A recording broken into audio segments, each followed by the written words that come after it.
Hello दोस्तों, नमस्कार। स्वागत है आप सभी लोगों का स्टडी आईक्यू पर। स्टडी आईक्यू के साथ आप लोग जुड़ चुके हैं। मैं शुभम सरथालिया एक और विषय पे, एक और टॉपिक पे बात करने के लिए आ गया हूं। दोस्तों, आप चाहें तो इंस्टाग्राम, फेसबुक या टेलीग्राम के माध्यम से मेरे साथ कनेक्ट कर सकते हैं। कोई भी आपका डाउट है, कोई आपकी क्वेरी है, आप यहाँ मुझसे पूछ सकते हैं। जिस विषय पे हम बात करने वाले हैं वो संबंधित है पश्चिम बंगाल राज्य से। तो पश्चिम बंगाल में देओचा पश्चिमी कोल ब्लॉक, इसके बारे में हम विस्तार से चर्चा करेंगे। ये दुनिया का सबसे बड़ा कोल ब्लॉक है। कोल ब्लॉक यानी कि वो एरिया जहां पे कोयले की माइनिंग होती है, जहां से कोयला निकलता है। कोयला आप जानते हैं एक most important non renewable energy source है, जिसकी मदद से देश के अंदर काफी सारी जो एनर्जी नीड्स है उसको फुलफिल किया जाता है।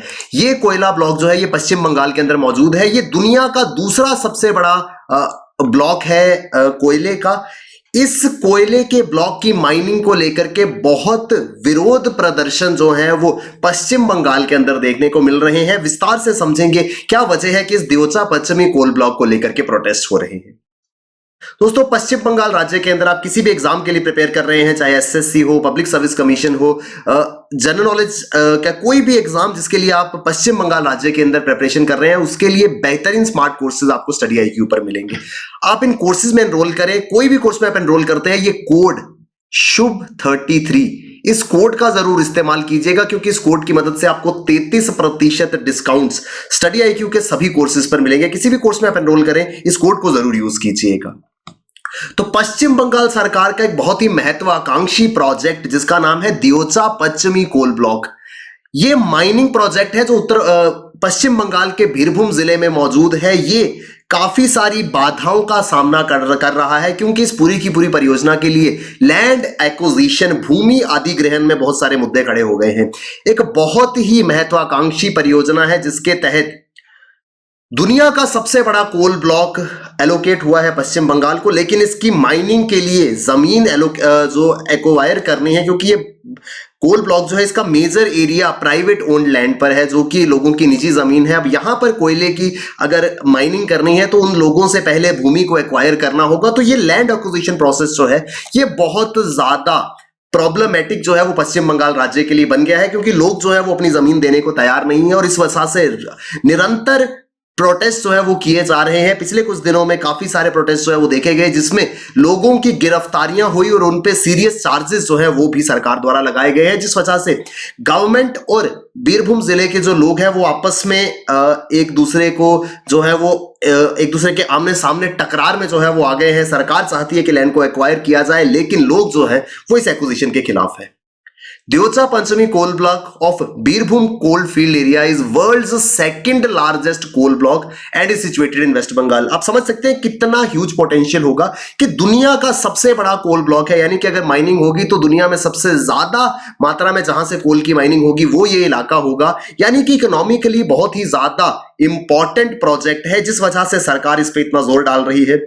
केंद्र सरकार ने ये ब्लॉक जो है वो पश्चिम बंगाल राज्य को आवंटित किया है, लेकिन इससे पहले कि यहां से माइनिंग जो है वो शुरू की जा सके, ये पूरा का पूरा कोल ब्लॉक जितने एरिया में फैला है वहां पर बहुत सारी प्राइवेट लैंड मौजूद है जहां पर लोगों के घर हैं, और इनमें कुछ लोग ऐसे हैं जो tribal community, Santhal tribal community से बिलोंग करते हैं, और ट्राइबल पॉपुलेशन होने के कारण इस लैंड एक्विजिशन में बहुत सारी दिक्कत आ रही है। सरकार जो है वो बल प्रयोग भी कर रही है और साथ ही साथ लोग जो है उतने ही मैसिवली प्रोटेस्ट इसके अगेंस्ट कर रहे हैं। ये पूरा का पूरा रीजन देओचा पश्चिमी दो एरियाज हैं जो कि बीरभूम जिले वेस्ट बंगाल के अंदर मौजूद है। अगर हम देखें तो ये बॉर्डरिंग डिस्ट्रिक्ट है बीरभूम, यहां पर ये देओचा पश्चिमी दो कोल ब्लॉक्स है। ये पूरा का पूरा रीजन जो है ये काफी ज्यादा कोल रिच माना जाता है। ये दुनिया का सबसे बड़ा दूसरा सबसे बड़ा कोल ब्लॉक है, भारत का अनडाउटेडली लार्जेस्ट है। ये जो है यहां पर बहुत सारे इश्यूज खड़े हो गए। केंद्र ने ये ब्लॉक जो है वो पश्चिम बंगाल को एलोकेट किया, वेस्ट बंगाल को यहां पे माइनिंग शुरू करनी थी, लेकिन उससे पहले ही नंबर ऑफ इश्यूज जो है वो खड़े हो गए, जिसमें सबसे इंपॉर्टेंट इश्यूज थे एक एनवायरमेंटल क्लियरेंसेस का और दूसरा था लैंड एक्विजिशन का। जो यहाँ की पॉपुलेशन है उनका कहना है कि इस परियोजना के कारण पर्यावरण पे बहुत ही बुरा प्रभाव होगा, और साथ ही साथ इस परियोजना के कारण यहाँ पे रहने वाले हजारों लोग जो है उनको यहां से जाना होगा, उनका डिस्प्लेसमेंट होगा और उसके लिए वो लोग तैयार नहीं है, क्योंकि एक बड़े एरिया में ट्राइबल पॉपुलेशन रहती है और ट्राइबल लोग जो है, क्योंकि उनकी लाइवलीहुड अपनी सराउंडिंग अपने एरिया से जुड़ी होती है, वो लोग अपनी जमीन को देने को तैयार नहीं है। तो सरकार जो है वो अब इस प्रयास में है कि जल्दी से जल्दी यहां से कोल माइनिंग जो है वो शुरू हो सके, क्योंकि करीब करीब 1200 मिलियन टन का कोयला यहां पर मौजूद है। आप जानते हैं कोयला कितना इंपॉर्टेंट फ्यूल है, जहां पर इतना ज्यादा मात्रा में 1200 मिलियन टन कोयला जो है वो मौजूद हो, तो अनडाउटेडली सरकार के लिए ये बहुत ही ज्यादा महत्वपूर्ण रहने वाला है, क्योंकि एक बड़ा इकोनॉमिक इंपैक्ट इसका होगा। तो सरकार चाहती है जल्द से जल्द इस प्रोजेक्ट को जो है वो इंप्लीमेंट किया जाए और इस यहां से माइनिंग शुरू की जाए, लेकिन ये अभी होता हुआ नजर नहीं आ रहा है।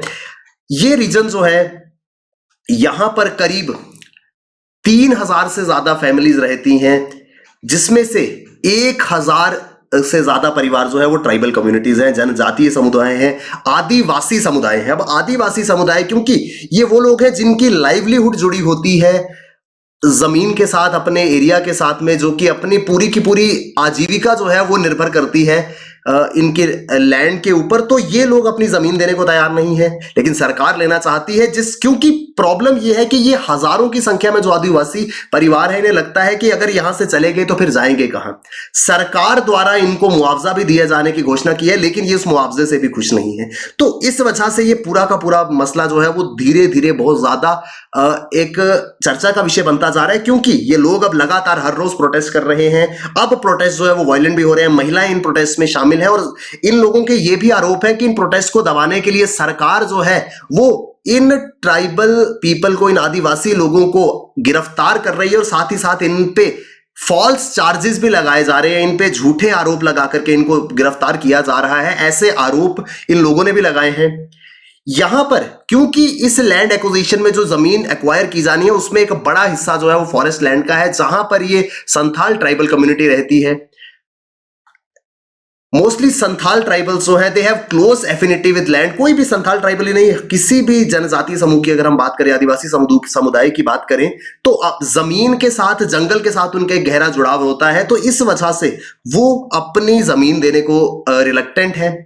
और इसके साथ में एक बड़ा रीजन ये भी है, कुछ हद तक सरकार उनको कन्विंस करने की कोशिश कर भी रही है, लेकिन उनका कहना है कि उनके पिछले अनुभवों से जो एक्सपीरियंस उन्होंने पास में देखे हैं, उस वजह से भी वो अपनी जमीन देने को तैयार नहीं है। उनके पास्ट एक्सपीरियंसेस से ये चीज सामने आई थी कि लोगों ने अपनी जमीन जो है वो किसी सरकारी परियोजना के लिए दे दी, लेकिन उस परियोजना से उन लोगों को किसी प्रकार का कोई बेनिफिट नहीं मिला। They end up losing their land right also. ऐसा हुआ था जब इस इलाके में स्टोन इंडस्ट्री लगी थी।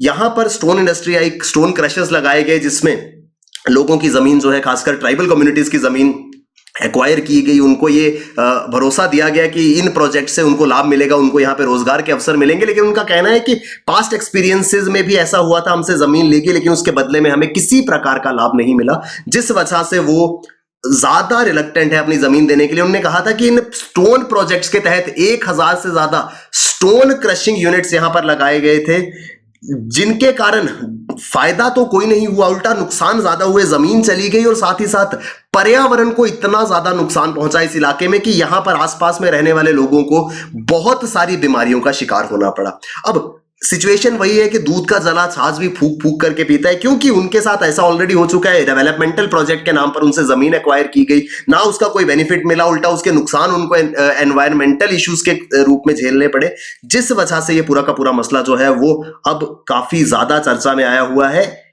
क्योंकि सरकार के लिए परियोजना इंपॉर्टेंट है। 2021 नवंबर के महीने में पश्चिम बंगाल सरकार ने 10,000 करोड़ रुपए का एक मुआवजा और पुनर्वास पैकेज घोषित किया। यानी कि सरकार का कहना था कि जितने भी लोगों से जमीन ली जाएगी उसके बदले में उनको जमीन मिलेगी, उनको दोबारा से रिहेबिलिटेट किया जाएगा। इसके लिए सरकार 10,000 करोड़ रुपया खर्च करेगी। लेकिन फिर भी लोग जो है वो इसके लिए तैयार नहीं थे, क्योंकि वो सारे के सारे संगठन जो इस कोल माइनिंग प्रोजेक्ट के खिलाफ थे, उन्होंने ये कहा कि अब जब उनसे बात करी गई कि अब सरकार आपको अच्छा खासा मुआवजा दे रही है, even then you are not ready to leave your lands, तो रीजन क्या है? तो उन्होंने कहा कि ये जो कंपनसेशन पैकेज सरकार ने ऑफर किया है ये बिल्कुल क्लियर कट नहीं है कि रिहेबिलिटेशन होगा या रीलोकेशन होगा तो किस तरीके से होगा।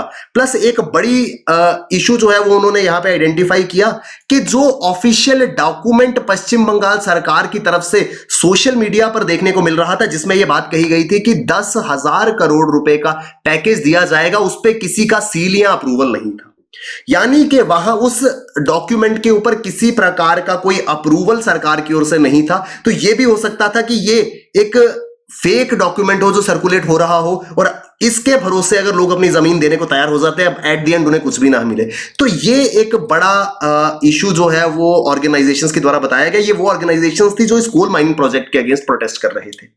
अब इस प्रॉब्लम को देखते हुए सरकार ने रिसेंटली कुछ ही दिन पहले पश्चिम बंगाल सरकार ने इस रिलीफ पैकेज को और ज्यादा बढ़ा दिया। उन्होंने रिवाइज कर दिया इस रिलीफ पैकेज को ताकि लोगों को हायर कंपनसेशन मिल सके। जिन लोगों की जमीन इस प्रोजेक्ट के तहत एक्वायर की जाएगी उनको हायर एंड पे कंपनसेट जो है वो किया जाना था। इस रिवाइज्ड पैकेज के तहत सरकार ने सीधा सीधा कहा कि जितने लोगों की जमीन जो है वो एक्वायर होगी उनको उस जमीन का प्राइस जो है वो डबल दी मार्केट वैल्यू मिलेगा। यानी कि अगर किसी की जमीन की वैल्यू 10 लाख रुपए है जो मार्केट प्राइस है, तो उसको 20 लाख रुपए कंपनसेशन दिया जाएगा। उद्देश्य यह था कि किसी भी तरीके से लोगों को कन्विंस किया जा सके, लोग अपनी जमीन जो है वो दे दें और इस प्रोजेक्ट को शुरू किया जा सके, क्योंकि एक बहुत बड़ा प्रोजेक्ट है जो सरकार को बहुत बड़ा अमाउंट जो है वो फ्यूचर में प्रोवाइड करने वाला है। और सरकार ने इस पे माननीय मुख्यमंत्री जो पश्चिम बंगाल के हैं उन्होंने ये बात भी बिल्कुल साफ कर दी थी, स्पष्ट तरीके से बताई कि सरकार जो है वो इस परियोजना में किसी प्रकार का फोर्स एक्विजिशन नहीं करेगी, कि अगर कोई जमीन अपनी नहीं देना चाहता तो उनके साथ किसी प्रकार की जोर जबरदस्ती नहीं होगी, ऐसा कहना था माननीय मुख्यमंत्री का। लेकिन अब लोगों का आरोप है कि जो लोग नहीं जमीन देना चाहते हैं, जो प्रोटेस्ट कर रहे हैं, उनको अरेस्ट किया जा रहा है पुलिस के द्वारा और उनके ऊपर फॉल्स चार्जेस लगाए जा रहे हैं। तो इनडायरेक्टली ये कहीं ना कहीं मजबूर किया जा रहा है लोगों को कि वो जमीन को जो है वो छोड़ दें। अब इसमें सरकार जो है, सरकार के लिए ये प्रोजेक्ट जो है वो महत्वाकांक्षी और इंपॉर्टेंट इसलिए क्योंकि सरकार को 35,000 करोड़ रुपए की ये परियोजना है। अब इतना बड़ा अमाउंट सरकार का सिर्फ इस वजह से बीच मझधार में अटका हुआ है क्योंकि लोग जमीन नहीं दे रहे हैं। तो दोनों ही जो स्टेक होल्डर हैं, चाहे वहां के लोग हों चाहे सरकार हो, दोनों के लिए ये एक टग ऑफ वॉर जो है वो बन गया है। इस रिवाइज्ड पैकेज मैंने आपको बताया कि सरकार ने अब अनाउंस किया है। पहले जो पैकेज दिया गया था उसमें यह भी प्रावधान था कि कोई भी व्यक्ति, कोई भी परिवार जिनसे जमीन ली जाएगी उनको रिहेबिलिटेट तो किया जाएगा, उसके साथ साथ प्रत्येक परिवार के एक मेंबर को पुलिस में जूनियर पुलिस कांस्टेबल की पोस्ट दी जाएगी। ये पहले पैकेज में सरकार ने कहा था, लेकिन अब रिवाइज्ड पैकेज में सरकार ने यह भी कहा है कि जरूरी नहीं है कि सिर्फ जूनियर पुलिस कांस्टेबल की ही पोस्ट होगी, जिसकी जैसी क्वालिफिकेशन है। अगर किसी परिवार के व्यक्ति की क्वालिफिकेशन हायर है तो उनको पुलिस विभाग में या वैसे ही किसी अन्य विभाग में हायर पोस्ट पे भी जो है वो नियुक्त किया जाएगा। यानी कि मार्केट रेट से डबल पैसा भी दिया जाएगा, सरकारी नौकरी मिलेगी और वो भी एज पर क्वालिफिकेशन होगी। जितनी क्वालिफिकेशन, उस क्वालिफिकेशन के आधार पर या पुलिस डिपार्टमेंट में या अन्य किसी विभाग में नौकरी जो है वो दी जाएगी। तो सरकार अपनी ओर से पूरी कोशिशें कर रही है। अब यहां पर एक चीज समझने की जरूरत है, इवन दो हम अभी तक समझ भी गए होंगे कि ये प्रोजेक्ट सरकार के लिए इंपॉर्टेंट क्यों है। एक ऐसा प्रोजेक्ट जहां पे करीब 2000 मिलियन टन ऑफ कोल जो है वो सरकार को मिलेगा। इससे अगले 100 साल तक पश्चिम बंगाल को कोयले की जरूरत जो है वो अगले 100 साल के लिए पश्चिम बंगाल की कोयले की जरूरत जो है वो पूरी होगी। इससे थर्मल इलेक्ट्रिसिटी बनेगी, यानी कि इस पूरे के पूरे क्षेत्र की जो बिजली आपूर्ति की समस्या है वो इससे पूरी हो पाएगी। तो सरकार के लिए ये प्रोजेक्ट जो है अनडाउटेडली इंपॉर्टेंट है। लेकिन सेम टाइम पर जो लोग हैं वो इस प्रोजेक्ट के अगेंस्ट सिर्फ इसलिए नहीं है कि उनकी लैंड एक्वायर हो रही है, उनका एक मेजर कंसर्न जो है वो एनवायरमेंटल इशू भी है। यहां के लोगों का कहना है कि इस तरीके की माइनिंग एक्टिविटी, क्योंकि ऑलरेडी यहां पर स्टोन इंडस्ट्री है, स्टोन क्रशर्स है, जिस वजह से एनवायरनमेंट बहुत ज्यादा पॉल्यूटेड है। यहां पर जो सॉइल है इज अनफिट फॉर एग्रीकल्चर। ऐसे में जब यहां पे माइनिंग एक्टिविटी होगी तो जो यहां का पानी है जो ऑलरेडी बहुत कम है और पॉल्यूटेड है वो और ज्यादा डैमेज होगा और अल्टीमेटली यहां पर रहने वाले लोग जो हैं उनकी लाइफ सस्टेनेबल नहीं हो पाएगी। Many people in the area are justifiably concerned that harm from the coal mine may be caused to agriculture related livelihood, water bodies and environmental damage। लोगों का कहना है कि इससे माइनिंग के कारण जो नुकसान होंगे वो यहाँ पे एग्रीकल्चर को होंगे, वाटर बॉडीज को होंगे, लोगों की आजीविका पे होंगे, और इस पूरे के पूरे क्षेत्र में पर्यावरण को नुकसान होगा, जो अल्टीमेटली लॉन्ग रन में बीमारियों के रूप में यहाँ के लोगों को फेस करना पड़ेगा। तो ये पूरा का पूरा एक सिनेरियो जो है वो बना हुआ है, जिसके ऊपर प्रोटेस्ट भी चल रहे हैं और सरकार भी निरंतर इस प्रोजेक्ट को इंप्लीमेंट करने के प्रयास कर रही है। आई होप हमको विस्तार से समझ में आया होगा। पश्चिम बंगाल राज्य के इस प्रोजेक्ट के बारे में हम बात कर रहे थे। पश्चिम बंगाल राज्य में आप किसी भी एग्जाम के लिए प्रिपेयर कर रहे हैं, studiiq.com में StudyIQ की ऐप पर आपके लिए बेहतरीन स्मार्ट कोर्सेज अवेलेबल है। चाहे आप बैंकिंग के एग्जाम की तैयारी करें, जुडिशरी की किसी भी एग्जाम के लिए आप प्रिपेयर करें, StudyIQ के कोर्सेज में एनरोल करें और ये कोड शुभ 33 इस कोड का जरूर इस्तेमाल करें, क्योंकि इस कोड की मदद से आपको मैसिव डिस्काउंट जो है StudyIQ के कोर्सेज पे मिल पाएंगे। Thank you very much, all the best, keep working hard, bye bye, take care, जय हिंद।